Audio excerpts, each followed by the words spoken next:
kutoka kila pande za dunia. Mzingo wa habari unakuunganisha. Zipokee sasa hivi. Hujambo na karibu kwenye mzingo wa habari wa CFM na tulionayo jioni hii. Sekta ya elimu inaendelea kuboreshwa nchini kwa kuwekewa mazingira mazuri kwa wanafunzi. Serikali imesema imeendelea kuandaa na kutekeleza mikakati, mipango, program na miradi mbalimbali kwa kuzingatia sera na sheria zinazohusu masuala ya watu wenye ulemavu.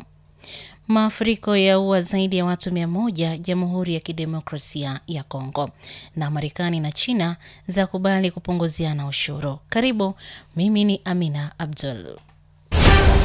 Mzingo wa habari, tunaanza na habari za kitaifa. Serikali kupitia Wizara ya Elimu, Sayansi na Teknolojia imeanzisha mpango maalum wa kutoa ufadhili kwa wanafunzi wa kidato cha 6 waliopata ufaulu wa juu katika masomo ya sayansi ili kujiunga na shahada ya kwanza katika vyuo vikuu vinavyoongoza duniani.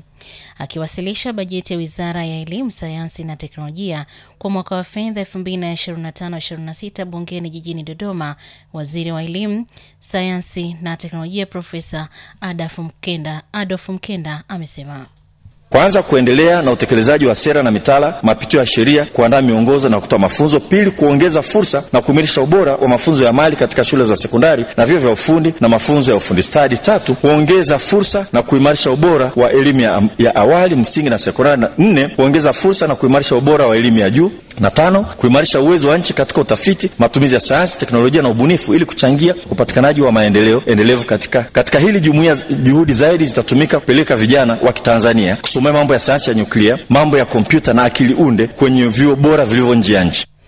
Tume Huru ya Taifa ya Uchaguzi imeanzisha majimbo mapya 8 na kubadilisha majina ya majimbo 12 ya uchaguzi yatakayotumika kwenye uchaguzi mkuu unaotarajiwa kufanyika Oktoba mwaka huu.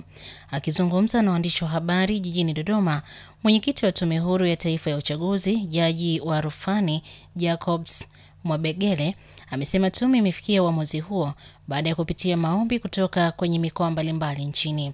Amesema uamuzi huo umefanyika kwa kuzingatia masharti ya ibara ya 75, ibara ndogo ya kwanza, ya pili na ya 4 ya Katiba ya Jamhuri ya Muungano wa Tanzania ya mwaka 1977, ikisomwa pamoja na kanuni ya 18, kanuni ndogo ya 7 ya kanuni za Tume Huru ya Taifa ya Uchaguzi za mwaka 2024.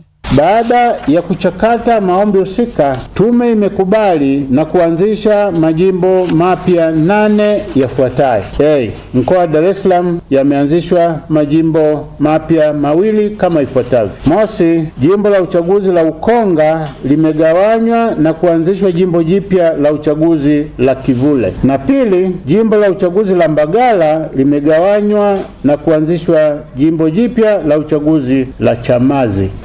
Mkoa wa Dodoma limeanzishwa jimbo jipya 1 ambapo jimbo la uchaguzi la Dodoma mjini limegawanywa na kuanzishwa jimbo jipya la uchaguzi la Mtumba. Mkoa wa Mbeya limeanzishwa jimbo jipya 1 ambapo jimbo la uchaguzi la Mbeya mjini limegawanywa na kuanzishwa jimbo jipya la uchaguzi la Uyole. Tukiendelea kusalia jijini Dodoma katika kuwawezesha watu wenye ulemavu kujikwamua kimaisha, serikali imesema imeendelea kuandaa na kutekeleza mikakati, mipango, program na miradi mbalimbali kwa kuzingatia sera na sheria zinazohusu masuala ya watu wenye ulemavu.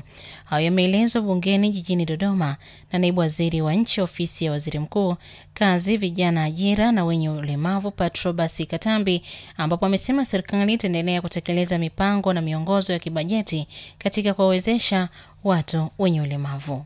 Moja, programu ya kukuza ujuzi iliyoanza kutekelezwa mwaka 2016. 2, mikopo ya 10% isiyokuwa na riba inayotokana na mapato ghafi ya ndani ya halmashauri kwa ajili ya wanawake, vijana na watu wenye ulemavu, ambapo watu wenye ulemavu walitengewa 2%. 3, utekelezaji wa takwa la sheria la watu wenye ulemavu sura namba 183 la kutenga 3% ya ajira kwa waajiri wenye na watumishi kuanzia watumishi 20 kitokea kuna ajira ya watu 20, 3% itakuwa kwa watu wenye ulemavu. Lakini 4, utekelezaji wa takwa la sheria la ununuzi wa umma sura namba 410 la kutenga 30% ya zabuni za umma kwa ajili ya wanawake, vijana na watu wenye ulemavu.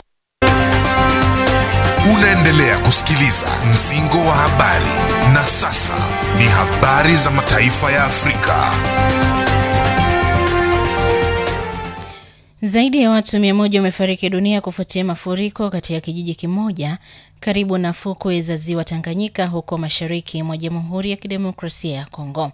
Hayo yameelezwa na msimamizi wa wilaya ya Fizi katika mkoa wa Kivu Kusini, Sami Kaloji, ambaye amefahamisha kwamba mafuriko hayo yameathiri kijiji cha Kasaba ambako taarifa zinaonyesha hadi Jumamosi kwamba zaidi ya watu 100 wamefariki. Mafuriko hayo yanashuhudiwa kwenye eneo hilo katika wakati ambapo mashambulizi ya waasi wa M23 yameongezeka katika eneo hilo la mashariki tangu mwanzoni mwa mwaka huu. Maelfu ya watu waliuawa katika kipindi cha miezi miwili ya mwanzo mwa mwaka huu kufuatia mapigano hayo. Na takribani watu 23 wameuawa huku wengine wakijeruhiwa katika mashambulizi ya watu waliojizatiti kwa silaha katika jimbo la Benno nchini Nigeria.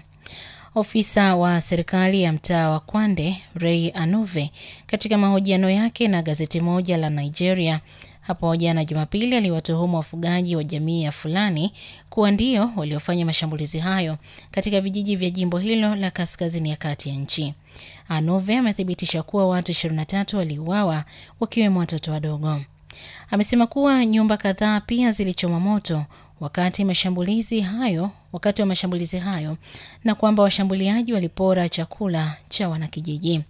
Wafugaji wa kabila la Fulani wanaohama katika mikoa mbalimbali nchini humo kutafutia mifugo yao lishe wamedai kuwa wakulima wa vijiji hivyo walijaribu kuiba mifugo yao ndipo wakawashambulia. Kwa muda mrefu sasa kumekuwa na mapigano ya mara kwa mara kati ya wafugaji wa Fulani na jamii zinazojihusisha na kilimo jimboni Benno. Mzingo wa Habari unakuletea habari za kimataifa. Hisa katika masoko ya biashara zimepanda hii leo Jumatatu baada ya Marekani na China kufanya mazungumzo ya kibiashara yaliyokuwa na tija. Mataifa hayo mawili yamekubaliana na kutangaza kupunguza ushuru wa ziada kwa siku 90, hatua iliyochochea matumaini kwamba pande hizo mbili hatimaye zitamaliza mvutano wao uliosababisha mtikisiko kwenye masoko ya dunia. Baada ya mazungumzo ya siku 2 mjini Geneva nchini Uswizi, Marekani na China zimetoa taarifa ya pamoja ambapo inaonyesha kwamba Marekani imekubali kuipunguzia China ushuru hadi 30%, huku China nayo ikiipunguzia Marekani ushuru wa hadi 10% kuanzia hii leo Jumatatu. Muda wa siku 90 utatumiwa na maafisa wa pande zote kushughulikia tofauti zilizopo. Na rais wa Ukraine Volodymyr Zelensky amesema yuko tayari kukutana na rais wa Urusi Vladimir Putin nchini Uturuki mnamo siku ya Alhamisi kwa mazungumzo ya moja kwa moja ya kumaliza vita kati ya nchi hizo mbili. Zelensky ameandika katika mtandao wa kijamii wa X kuwa wanasubiri usitishaji kamili na wakudumu wa mapigano kuanzia leo ili kutoa msingi unaohitajika kwa diplomasia. Kiongozi huyo wa Ukraine ameongeza kuwa hakuna maana yoyote ya kuendeleza mauaji. Hata hivyo, hakukuwa na majibu yoyote kutoka ikulu ya Urusi, Kremlin, kuhusu tayari wa Zelensky kuzungumza na Putin. Zelensky na viongozi wa Ulaya walichukua msimamo mwisho wa wiki kwamba hakutafanyika mazungumzo yoyote hadi Putin atakapokubali kusitisha mapigano kwa siku 30 bila masharti kuanzia leo Jumatatu, ingawa Urusi imekataa. Kabla ya kuhitimisha mzingo wa habari, tujikumbushe tuliokuwa nayo jioni hii. Sekta ya elimu yaendelea kuboreshwa nchini kwa kuweka mazingira mazuri kwa wanafunzi. Serikali imesema imeendelea kuandaa na kutekeleza mikakati, mipango, programu na miradi mbalimbali kwa kuzingatia sera na sheria zinazohusu masuala ya watu wenye ulemavu. Mafuriko yaua zaidi ya watu 100 Jamhuri ya Kidemokrasia ya Kongo. Na Marekani na China zakubali kupunguziana ushuru. Asante kwa kusikiliza Mzingo wa Habari jioni hii. Endelea kusikiza kipindi cha Drive Back hadi saa 1:30 usiku. Mimi ni Amina Abdul. Tunakushukuru kwa kupokea Mzingo wa Habari hapa CFM. Endelea kutusikiliza na kutufuatilia kupitia mitandao yetu ya kijamii ya Facebook, Instagram, Twitter na YouTube @CFM Tanzania kwa taarifa zaidi.